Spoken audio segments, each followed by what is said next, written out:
Sud Radio, la France dans tous ses états, le face-à-face. Mais oui, vous êtes bien sur Sud Radio et nous sommes au Salon Global Industrie à Villepinte, aux portes de Paris. Salon Global Industrie qui rassemble aujourd'hui la fine fleur de l'industrie française et européenne. Moi, je ne vois que des patrons courageux qui se battent, des capitaines d'industrie, des hommes passionnés, des femmes convaincues, une énergie incroyable. Et quand on dit que l'économie française est souffrante, peut-être que l'industrie française a besoin de renforts, certainement, mais quand je vois aujourd'hui le courage qui est autour de ce plateau de radio et les gens que je reçois qui ont non seulement le sourire mais des convictions, on se dit que rien n'est perdu. Au contraire, il faut juste savoir se parler, se rencontrer et avoir une classe politique un petit peu à l'écoute. Je reçois Grégory Conrot. Bonjour Grégory Conrot. Bonjour. Vous êtes le président de AMB Picot. Vous êtes aussi dans l'hôtellerie, donc dans la métallurgie, et vous êtes basé à Lyon. Tout à fait, à l'Antilly. Vieille maison également. Depuis 1864, 160 ans. Oh, ben alors c'est le club des 1860. Tout à l'heure, Éric Rousseau s'était dit 1863. Avec Pinette, il vous bat de quelques mois sur.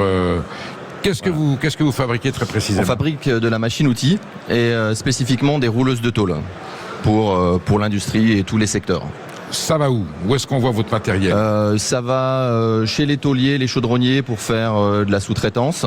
Ça va dans les transports pour faire des citernes, dans les trains pour faire de l'habillage, dans les avions pour faire des habillages de réacteurs ou du nid d'abeilles, dans le bâtiment pour la façade, dans les travaux publics pour les pelleteuses, les godets, et puis aussi dans le nucléaire, une palette très large. Donc je repose la question, acier européen, français si c'est possible, avec une technologie très particulière ou non? Vous êtes dans la pointe là un petit peu? Oui, on est dans la pointe. Ce sont des machines qui sont au départ très sensibles à l'homme. C'est l'opérateur qui fait le travail. Et aujourd'hui, notre axe de développement, c'est comment, avec la perte de compétences, le manque de personnel, donner des machines aux industriels qui leur permet d'atteindre leur objectif le plus facilement possible. Donc on va parler aujourd'hui d'intelligence artificielle, de commandes numériques, d'écoute client, d'assistance et c'est vraiment les challenges d'aujourd'hui. Donc vous me déclarez que vous êtes confronté à une manque de compétences, qu'il y a quand même des failles dans le système économique que vous êtes obligé de surmonter, si je comprends bien. Oui, un manque de collaborateurs formés. On peut parler. Il y a eu un regain de l'apprentissage et aujourd'hui un salon comme Global permet aux jeunes de montrer l'industrie d'un œil différent, et ça c'est important parce que ce sont des métiers qui ont beaucoup de valeur. C'est un endroit où il fait bon travailler, où on touche à tout, même si c'est du métal. On va travailler des nouvelles technologies, on va travailler sur des marchés porteurs, on va travailler à l'international. Donc c'est très important que des journées comme ça mettent en avant l'industrie et tous ceux qui s'y rapportent. Où est-ce que vous allez chercher vos ingénieurs? Vous fournissez où en matière humaine? Alors on a l'avantage à Lyon d'avoir un tissu qui est très très important. Vous avez de bon niveau. Ah oui, mais la France a des très bonnes écoles. Moi je suis INSALien. Donc l'INSA de Lyon. Mon directeur technique est aussi INSALien. J'ai un art et métier avec nous aussi. Tout comme la partie sous-traitance, on est sur le secteur Rhône-Alpes, par chance très très bien servi. Ouais. On sait que la région lyonnaise est une région de pointe dans l'industrie, dans l'artisanat de pointe. Conscience professionnelle, elle est toujours là dans votre activité ou non? Ou quelquefois faut remettre un petit peu les pendules à l'heure? Ah non, enfin pour moi j'ai la chance d'avoir des collaborateurs qui sont impliqués et même plutôt jeunes.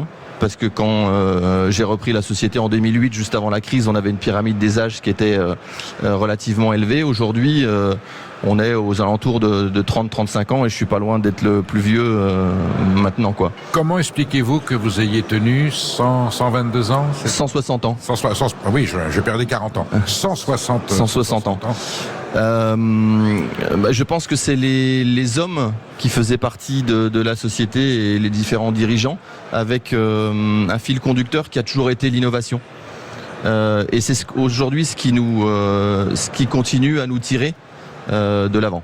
On peut innover en France aujourd'hui? Bien sûr. Librement? Oui, librement. Avec soutien des pouvoirs publics. Je parle bien de soutien politique, c'est-à-dire pas de subvention, mais mise en place au niveau des formations, au niveau des carrières professionnelles, au niveau des technologies. Alors la République est là à côté de vous. On a certainement besoin d'un peu plus de lisibilité ou d'une direction un peu plus claire, mais oui, il y a des parcours qui ont été remis en avant, comme je le disais tout à l'heure, l'apprentissage. On a aussi des structures qui nous soutiennent. Nous, on est une société de 15 personnes où on fait tout, de la production, le bureau d'études, on fait nos propres softwares et on est accompagné dans nos différents projets par la BPI. Par Business France. On a ouvert une filiale aux États-Unis il y a 2 ans avec l'aide de Business France et du VIE. Donc ce sont des jeunes qui partent 2 ans pour nous à l'étranger. Donc oui, on a plein d'atouts. Le crédit impôt recherche et ces choses qui, pour des petites structures comme nous, nous permettent de booster notre activité. Quelle est votre première tracasserie, votre première contrariété, ce que vous aimeriez voir évoluer? Je vais pas dire l'attitude, mais l'humeur des patrons. L'humeur des patrons. Oui, parce que vous en êtes un. Oui, mais nous on vit de l'investissement de nos clients et quand la politique ou le monde est un peu compliqué, les premières choses qui sont impactées, on parle beaucoup des investissements. Donc donner un peu de visibilité, donner un peu de bonne humeur, comme Global le fait aujourd'hui avec toute l'équipe, pouvoir se rencontrer, se booster, je pense que c'est quelque chose qui nous tire. La fiscalité, les charges sociales sont une réalité française. Ça pouvait être allégé, ça serait pas plus mal. C'est effectivement, c'est pas ce qui nous aide le plus. Ça nous oblige peut-être par contre à nous dépasser. Et si je fais un parallèle avec la reprise et la crise, 15 jours avant la crise de 2008, s'il n'y avait pas eu cette crise ou ces difficultés, on n'aurait pas regardé pour innover, pour écouter nos clients, pour faire les choses différemment. Et quelque part, la difficulté nous oblige à être agile, à innover, à regarder loin. Grégory Conrot, l'économie française est confrontée à une crise différente à chaque fois, tous les 4 ans. Un coup c'est une épidémie, un coup c'est un conflit, un coup c'est un choc énergétique. Vous avez surmonté toutes ces épreuves avec, j'allais dire, des moments de difficulté malgré tout, non? Je pense en tant que dirigeant, on est assez pudique, mais moi depuis 2008, je passe de crise en crise. Vous voulez dire qu'il y a des nuits qui sont moins sereines que d'autres? Ah forcément, oui. Oui, forcément. Et après, on se raccroche à ce qui va bien, parce que c'est toujours la balance. Quand vous avez des collaborateurs qui sont forts, qui sont fidèles, quand vous avez, en ce qui nous conserve, nous, on est notre valeur ajoutée, elle est produite à plus de 50% en Rhône-Alpes et 70% en France. Donc on trouve tout. Ah oui. On utilise des fonderies françaises. Alors c'est pas un dogme. Hein. Vous êtes dans une logique patriotique sans non, c'est pas un dogme. Idéologique. C'est pas un dogme. C'est pas un dogme, une réalité. Mais pour reparler de 2020, si on n'avait pas eu cette organisation-là, on n'aurait pas pu produire et il y avait de la demande. Donc aujourd'hui, les coûts des transports, l'agilité, d'avoir des partenaires autour de nous qui sont réactifs et à l'écoute, je pense, c'est un atout. Oui. Les organisations patronales, le MEDEF, que vous citez, sont là, vous accompagnent. Oui. Bien sûr, moi je fais partie de l'UIMM et sur tous les secteurs, c'est une organisation qui nous porte beaucoup, même sur des structures, des sujets les sujets sociaux, pour aider des structures comme les nôtres qui sont relativement légères. On n'a pas des DRH, on n'a pas ce genre de choses. Oui, c'est éminemment important. Vous polluez un petit peu quand même ou non? Alors, on a fait l'audit RSE. On va finaliser le chiffre, mais je pense pas. Parce que au travers le flux le plus important sur la pollution, c'est le sourcing, et on se fournit sur la région lyonnaise. Donc vous travaillez proprement, quoi. Voilà. Comment ? Vous travaillez proprement. Vous n'avez pas eu de soucis avec les écologistes locaux ? Non. Il faut faire avec du bon sens. Après, il y a toujours des marges de progrès, et dans tout système, ça va nous aider à la fin de cet exercice à améliorer les choses. Perspective, des marchés à conquérir ? Perspective consolider ce qu'on a fait aux États-Unis et puis continuer sur d'autres grands marchés, mais principalement les États-Unis, et puis la reprise de l'Europe, être prêt pour pouvoir accompagner sur les prochains enjeux. Agressivité de certains concurrents ou bien sûr, pas peur? Oui. Bien sûr. Encore européen pour ce qui est de nos machines, Turquie. Mais il faut être prêt à apporter une réponse différente aux clients, la proximité, l'accompagnement des opérateurs. Nous, on se connecte sur nos machines n'importe où dans le monde quand un opérateur a une difficulté. Ça fait partie des plus. Quand on a l'expérience, je crois que c'est mon père qui disait, l'expérience c'est le peigne que la vie vous donne quand on n'a plus de cheveux. Donc il faut miser dessus et puis ça fait travailler sur nos atouts. Vous avez l'air serein et sûr de votre savoir-faire. Ça c'est la façade. Oui. mais il faut regarder loin. Si on veut garder l'équilibre, il faut regarder loin devant, pas à la roue. Donc ouais. Bon, et le fait d'être installé à Lyon, c'est quand même un territoire avec un sens quand même de l'initiative. Oui, c'est une très belle région et c'est un atout industriel pour les entreprises comme les nôtres. C'est une plateforme qui est essentielle. Il y en a d'autres, hein, la région toulousaine, bien sûr, de Paris, mais Lyon, oui. On sent, Grégory Conrot, vous êtes à la fois industriel et entrepreneur. Vous ne dissociez pas les deux enjeux. Je prends ce compliment de vous avec grand plaisir. C'est ce que je constate en vous entendant. Voilà. Merci d'avoir été sur Sud Radio. Votre témoignage est très beau parce que, une fois de plus, on sent qu'il y a des ressources, j'allais dire, insoupçonnées dans ce pays. Et en tout cas, un courage et une détermination qui donne des baumes au cœur à ceux qui douteraient que notre pays aurait des faiblesses sur l'industrie. Merci de nous mettre en avant et de nous laisser la possibilité de parler de nos métiers et de nos entreprises. On aura certainement l'occasion de le refaire. À bientôt. Allez, on va parler Made in France. On en parlait déjà un petit peu avec vous, Grégory. On en parle toujours pour l'artisanat et l'agriculture, mais vous verrez que l'industrie Made in France, elle aussi, elle se défend. On en parle tout de suite avec Gilles Attaf, président de la certification Origine France sur Sud Radio. À tout de suite. Sud Radio. Voilà, parlons vrai. 14h, Sud Radio, la France dans tous ses états, Perico Légas. On est de mieux en mieux sur Sud Radio parce que Sud Radio est aujourd'hui sur le salon Global Industrie, la France dans tous ses états. Je peux vous dire qu'elle est quand même dans un assez bel état. Tel que je la vois autour de moi, ces patrons, ces entrepreneurs, ces industriels, la cause est loin d'être perdue, même si nous avons des raisons de nous inquiéter, que la désindustrialisation est une réalité, il y a quand même encore de la ressource et du sursaut. Je suis justement avec Gilles Attaf. Gilles Attaf, on vous a déjà reçu. On se connaît, certification Origine France, le label de la Origine France garantie. Garantie. C'est le Made in France garantie. Garantie. Je sais que vous êtes très exigeant sur le fait que la garantie soit fiable, sur le concept du Made in France. J'allais dire, Gilles Attaf, vous n'êtes pas seulement ici chez vous. On se connaît au Salon du Made in France plutôt sur l'artisanat, l'alimentation, où la démarche Origine France est beaucoup plus solide, peut-être plus facile à appliquer. Ici, on est avec des industriels. Il y en a des gros et des petits, il y a des PME, il y a de grosses boîtes. La conscience de l'industrie française est une réalité. Tous ceux que j'ai entendus jusqu'à présent, ils sont conscients de ça. Est-ce que cette conscience verbale répond à une conscience structurelle? Est-ce que dans les faits, c'est la même chose? En tout cas, il y a une prise de conscience qui est un peu portée par l'actualité. Le vrai sujet de la production, on se rend compte aujourd'hui avec la géopolitique qu'il est temps de retrouver cette souveraineté et que toute la chaîne de valeur aujourd'hui doit être portée par de la production française. Qu'on part de loin, mais qu'il n'est pas encore trop tard et qu'il faut réagir. Avec Origine France Garantie, nous on donne la traçabilité des produits. On est là justement pour garantir qu'un produit a bien été fabriqué sur le territoire français. Mais il y a vraiment aujourd'hui une prise de conscience de cette dimension de liberté qui est liée au patriotisme et à la souveraineté. Encore une fois, le but étant pas de se refermer sur soi-même, c'est d'avoir la capacité de faire ses choix. Quand on ne peut plus faire ses choix, on est dépendant de l'étranger. Et il y a une vraie dimension industrielle aujourd'hui de monter à l'échelle, ce qui n'était plus le cas.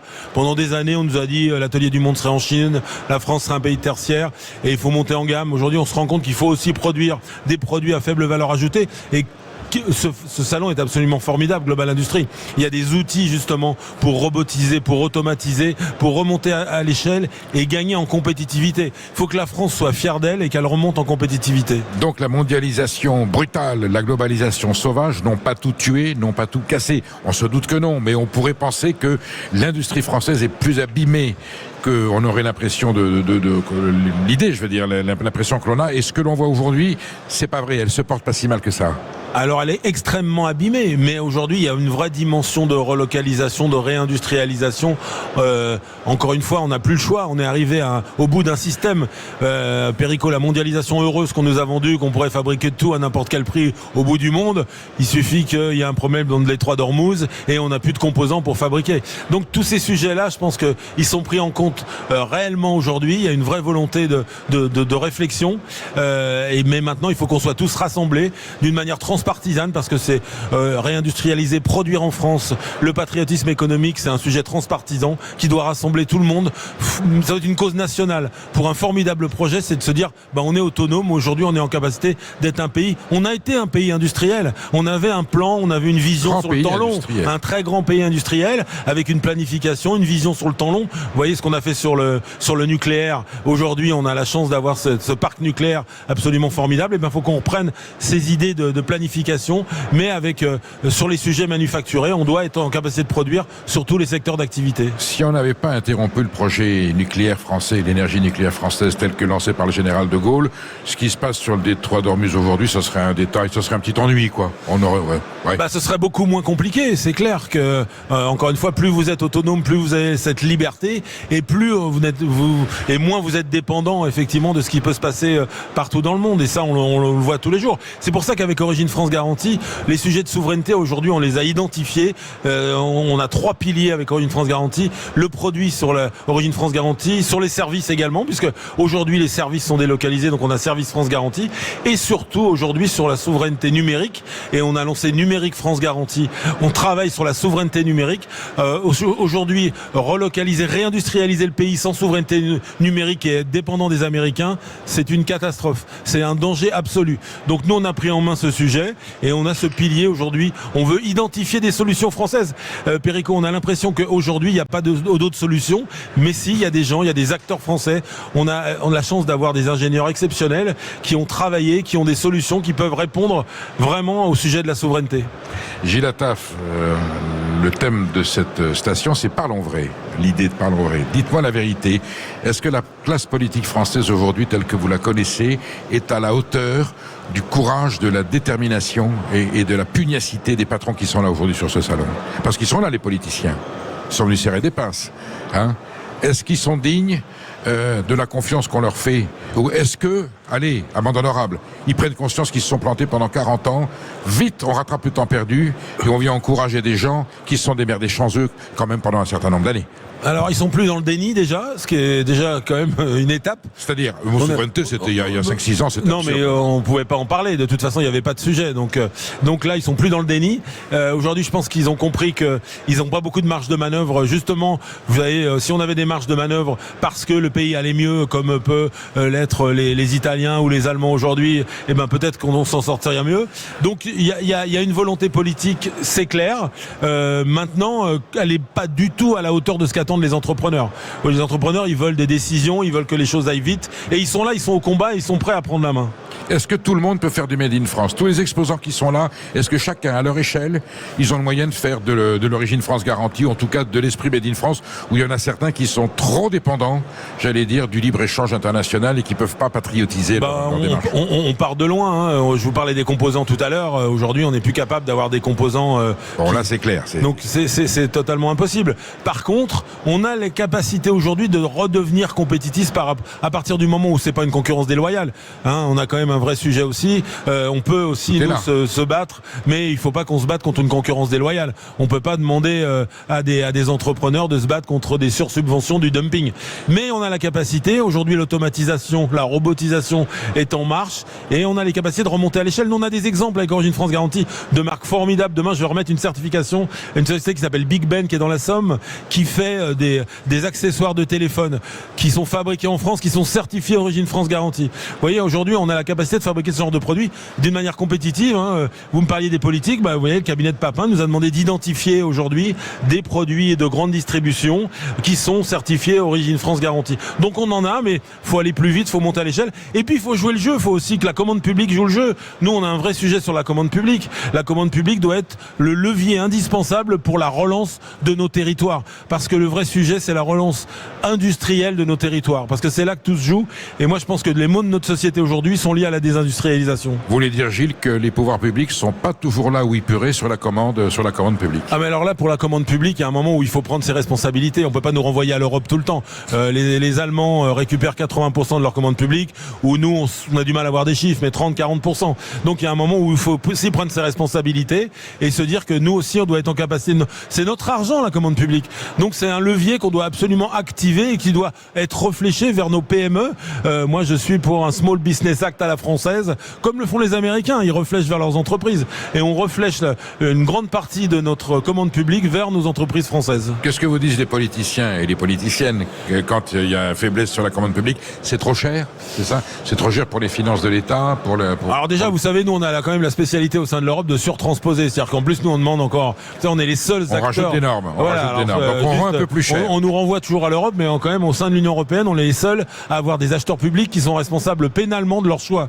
Alors comme ils sont responsables pénalement pour être tranquilles, ils prennent le moins cher et du coup le moins cher est souvent on scie scrupuleusement la branche. Exactement, c'est exactement ça. Donc je pense qu'aujourd'hui ces sujets-là, c'est des sujets absolument fondamentaux qui peuvent être rapidement mis en place et il faut prendre ses responsabilités, encore une fois, c'est du courage. Il faut avoir le courage aujourd'hui de dire non, je suis désolé, la commande publique doit être réfléchie vers nos entreprises françaises. On n'a plus le droit de donner des marchés publics à l'extérieur. Salon Global Industrie, c'est une belle initiative, c'est une vitrine qui porte justement cette ferveur française. Peut-être pas tout le monde, mais beaucoup de patrons qui sont ici vont dans cette logique. En tout cas, les entrepreneurs français que je rencontre ici à Global Industrie, c'est un formidable endroit pour les rencontrer, ont vraiment cette volonté de reproduire, d'expliquer que on a du potentiel, on a du savoir-faire, on n'a pas perdu la totalité de nos savoir-faire. On peut restructurer des filières.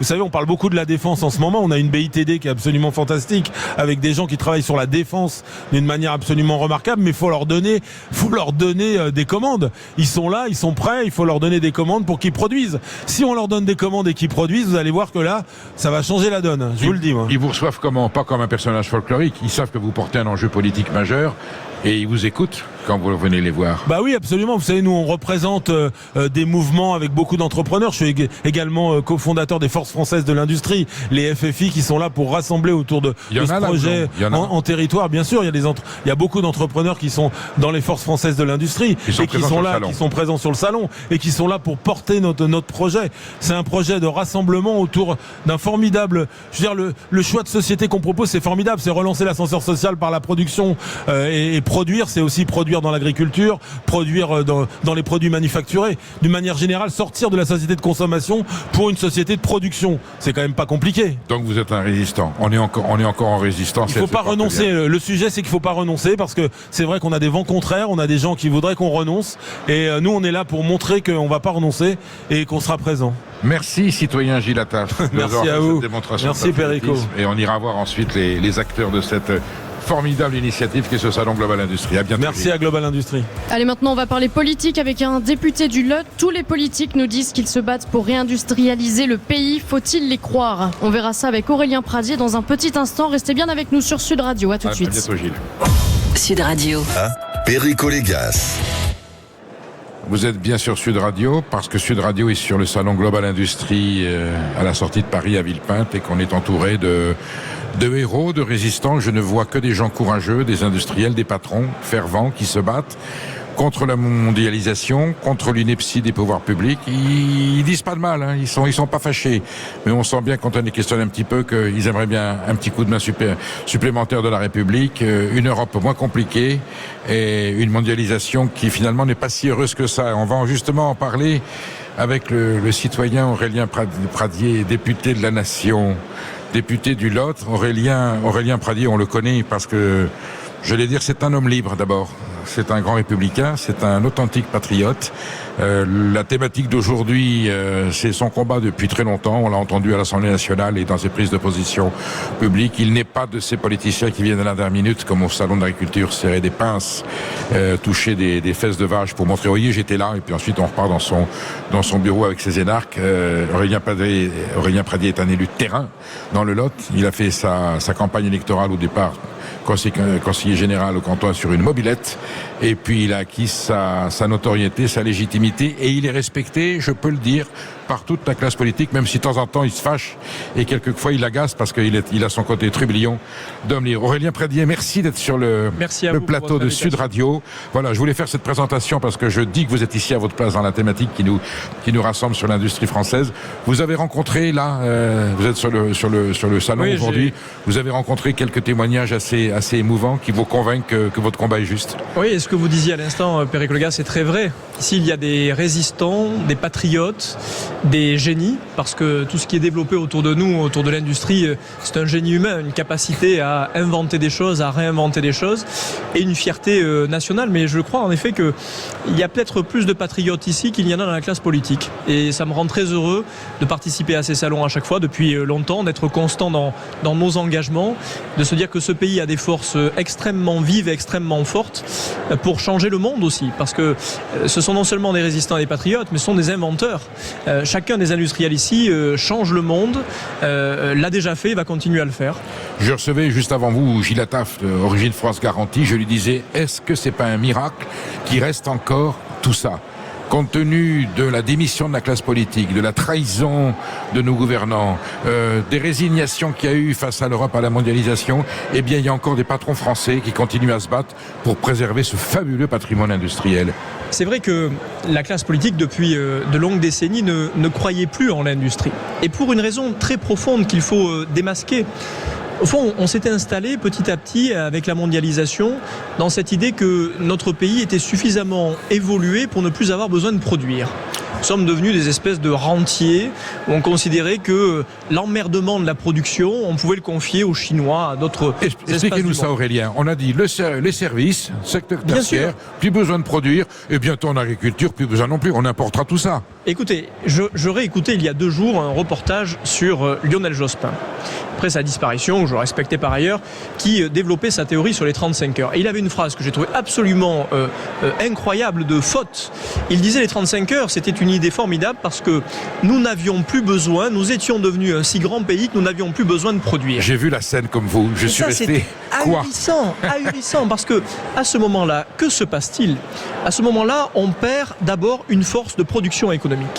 On perd la force d'alimentation de tous nos systèmes de solidarité. Aujourd'hui, on parle du financement de la sécurité sociale. Pourquoi est-ce que ce financement est effondré ? Parce que nous ne produisons plus. Et puis, quelque chose de plus important encore, auquel je sais que vous êtes attentif.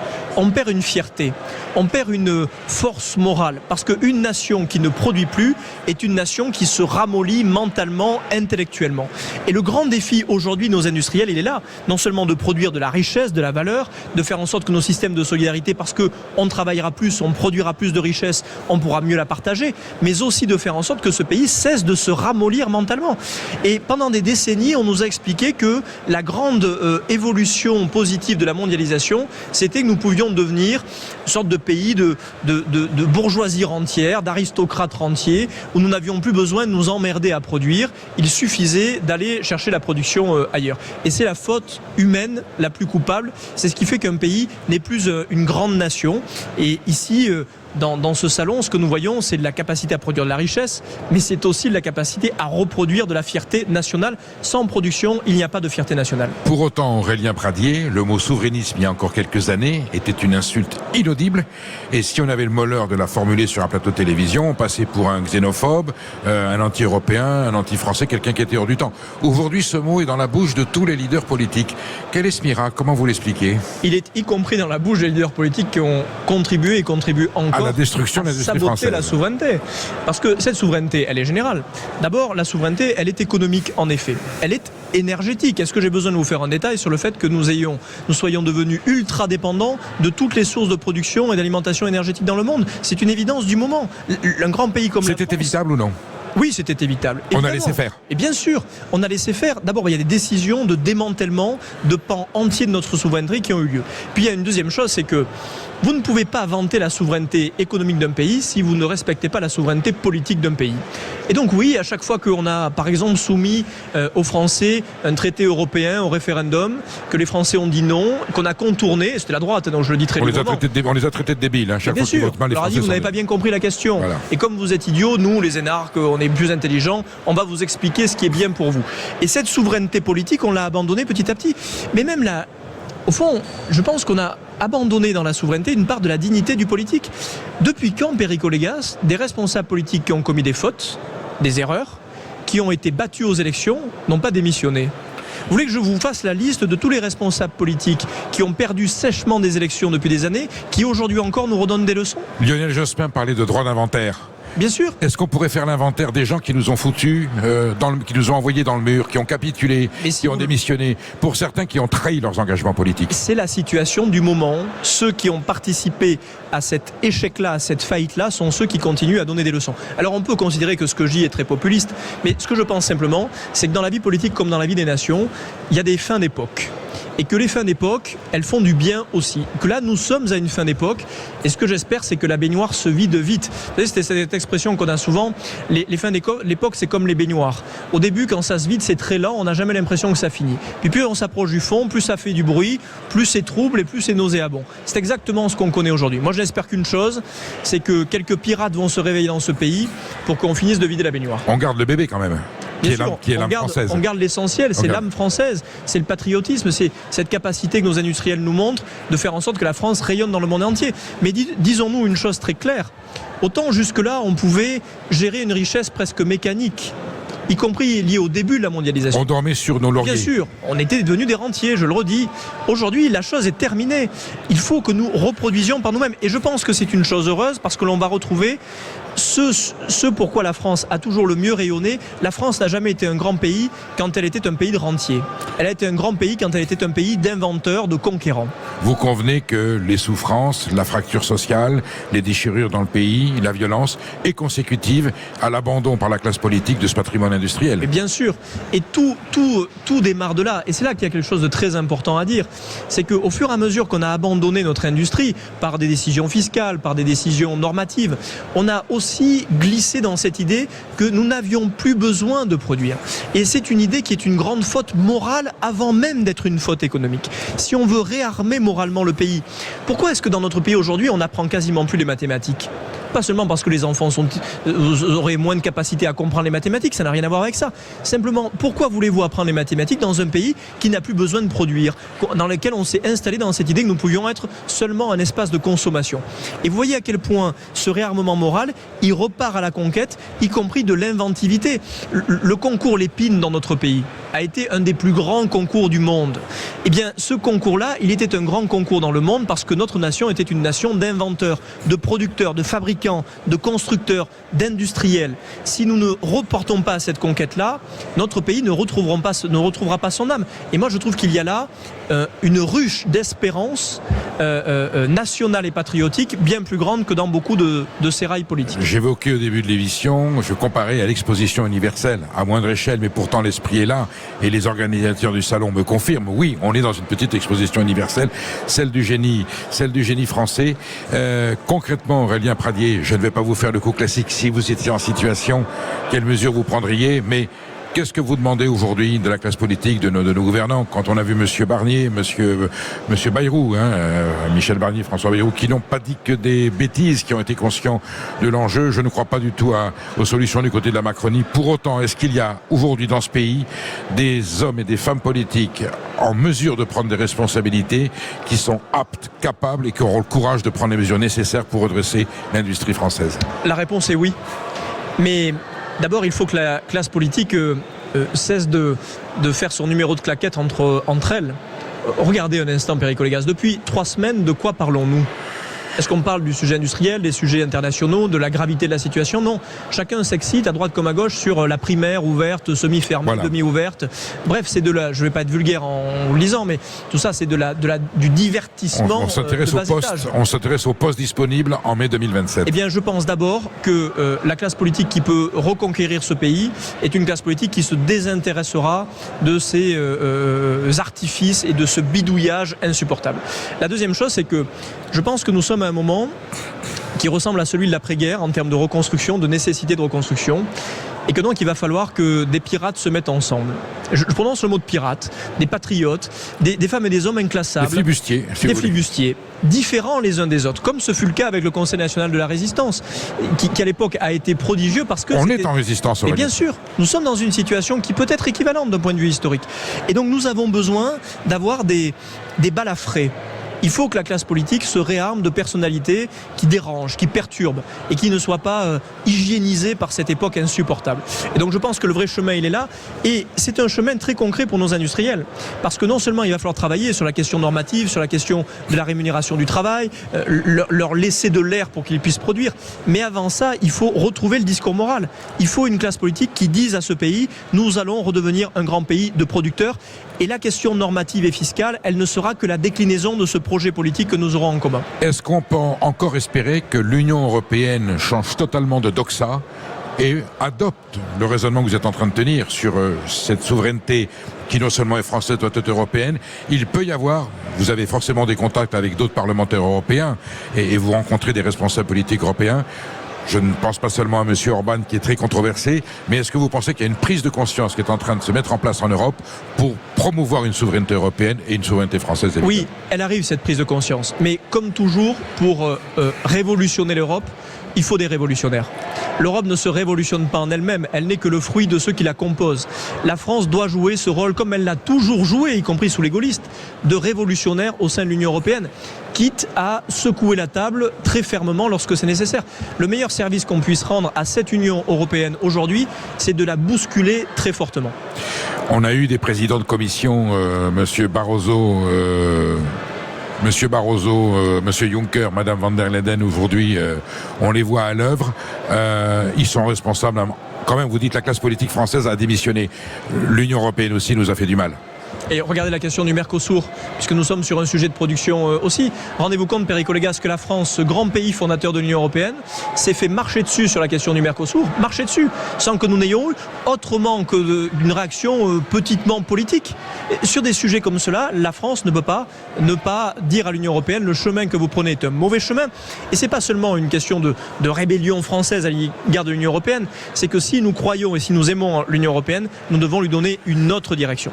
Je vois que vous avez gardé votre ferveur, votre courage, votre combat. Grâce à vous aussi et à ce que vous faites. On aura l'occasion de se retrouver. Merci Aurélien Pretier d'avoir été sur le plateau de Sud Radio au Salon Global Industrie. Tous les Français viennent voir la plus grande ferme de France au Salon de l'Agriculture chaque année. Le directeur général du salon dans lequel nous sommes aujourd'hui, le Global Industrie, vous expliquera dans un instant pourquoi il faut pousser les Français à venir visiter ici la plus grande usine de France. À tout de suite sur Sud Radio. Sud Radio Légas.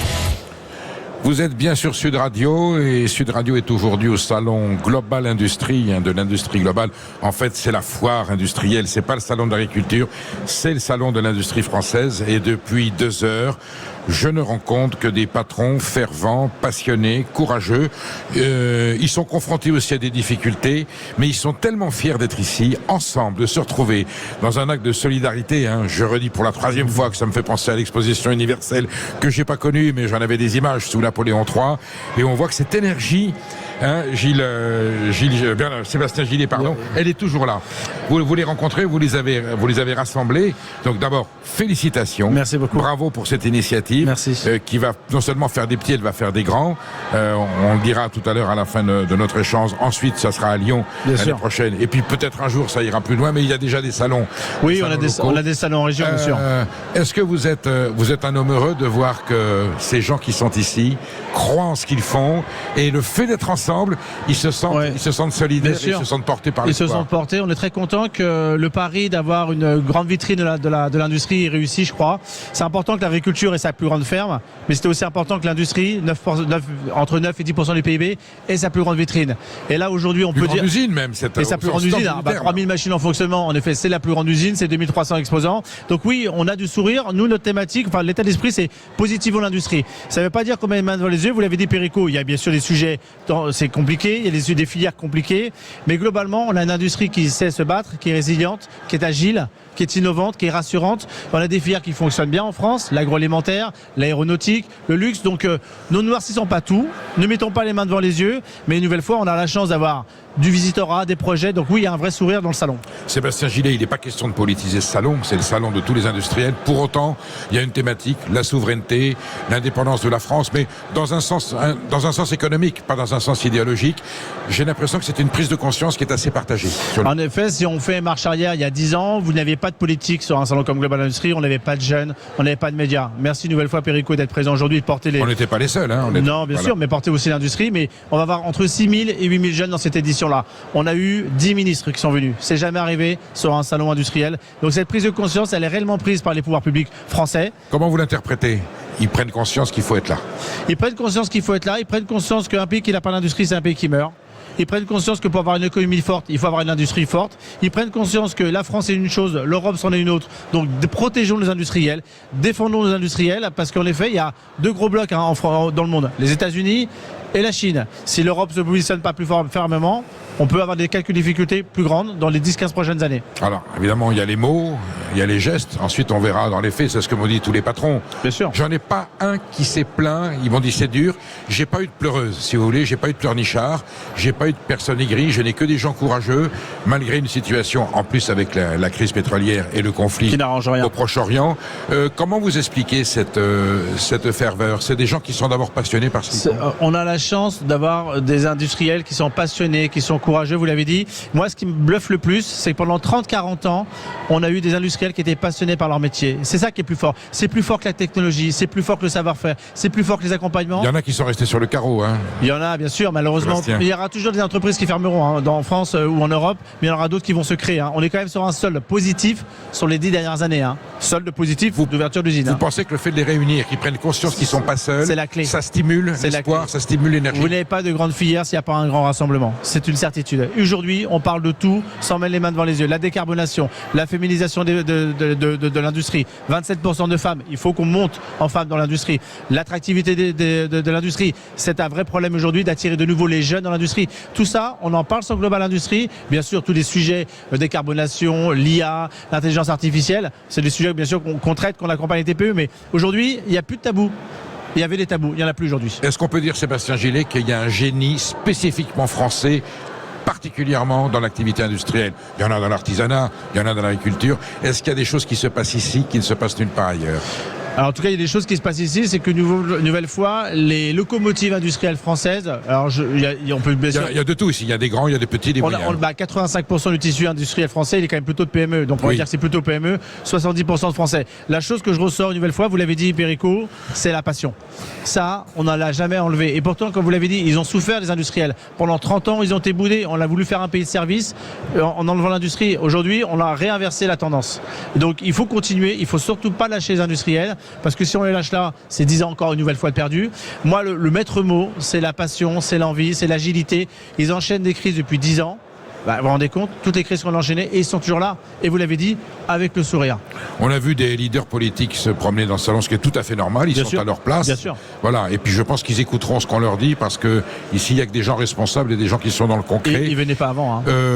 Le MEDEF est là aussi. Bien sûr. Les organisations syndicales également viennent voir. Donc toute la société française est présente aujourd'hui. Toute la société française, tous les partis politiques étaient présents. Voilà, avec des déambulations, avec des arrêts sur les stands, avec des échanges, avec objectivité. Bien sûr, le gouvernement, à juste titre, et tant mieux. Et encore merci une nouvelle fois d'être présent avec les 10 ministres. Donc j'allais dire, il y a eu peu de choses qui a manqué dans cette édition-là. Moi, ce que je veux dire, je veux que ça soit une rampe de lancement. On ne s'arrête pas là. On va continuer, on va aller à Lyon, on va continuer dans les territoires, parce que la France et l'industrie, c'est les territoires. Donc je crois qu'aujourd'hui, l'alignement des planètes, à part bien sûr les crises hors de la France, mais l'alignement des planètes, il est bien là, donc profitons-en. Capitalisons dessus. Je rappelle seulement que l'initiative du Salon Global Industrie, monsieur Ginon, c'est du privé. Il n'y a pas eu d'aide publique. Non, c'est une initiative privée. On est dans la logique de l'industrie française du patronat libre. Bien sûr, voilà, c'est G11 aujourd'hui qui a pris conscience qu'il fallait avoir une grande fête, un grand rassemblement industriel français. C'est né en 2018 et on en est content qu'il en soit là aujourd'hui, qu'il soit venu le vrai rendez-vous industriel français et indirectement un peu européen dans son écosystème. On peut penser un jour à un Global Industrie européenne. Vous allez me dire peut-être que ça existe déjà un petit peu, mais est-ce qu'on peut avoir cette synergie avec d'autres pays, c'est-à-dire en fait qu'on vous copie et qu'on vous dise est-ce qu'on peut avoir un Global Industrie à Berlin, à Madrid Alors, il y a des salons industriels qui existent bien sûr en Allemagne et des gros, on ne va pas s'en cacher, on n'a pas honte aussi de le dire, mais la configuration, la conception de Global, elle est unique. Dans aucun autre salon au monde, vous avez des sous-traitants, les offreurs de solutions, les fabricants, les start-up, aucun. on est les seuls à avoir cette conception et cette configuration. Certes, on a un salon un peu plus petit que les salons en Allemagne, on se parle quand même de 100 000 m² en France. Bien sûr. Et contre, voilà. Mais par contre, cet écosystème, il est unique. Donc ça va nous rendre plus forts, ça va nous rendre un peu d'une certaine manière encore plus solidaires. Est-ce qu'un jour on ira en Allemagne? Je ne sais pas. L'intérêt déjà, c'est que notre industrie française, on doit la reprotéger, on doit revoir cette souveraineté industrielle française avant de passer au cap européen. Je l'évoquais avec Julie Voyer au tout début de l'émission, c'est elle qui m'a accueilli, on a ouvert avec elle.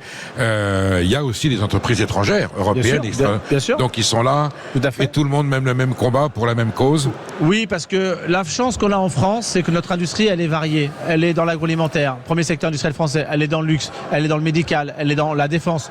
Quand vous passez outre-Rhin, sans faire offense à nos amis allemands, elle est quasiment que mono-industrie qui est l'automobile. Et ça, c'est ce qui sauve la France. Donc en effet, on a cette chance-là. Donc aussi, pareil, profitons-en de aller dans d'autres filières pour dupliquer le matériel qu'on a aujourd'hui.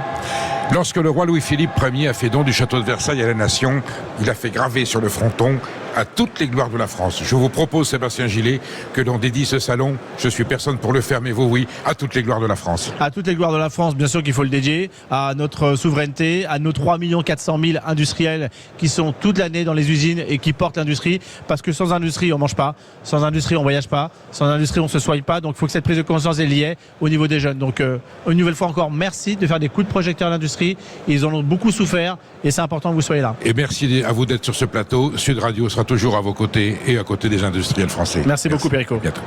Eh bien, voilà, je rends l'antenne et c'est aujourd'hui, alors c'est un global plus sentimental qui va être avec Brigitte Lahaye. On rend l'antenne au studio de Sud Radio. Bonne journée à tous et moi je vous dis à lundi pour une nouvelle France dans tous ses états. Je peux vous dire que l'état dans lequel était aujourd'hui donne du baume au cœur. Merci à tous.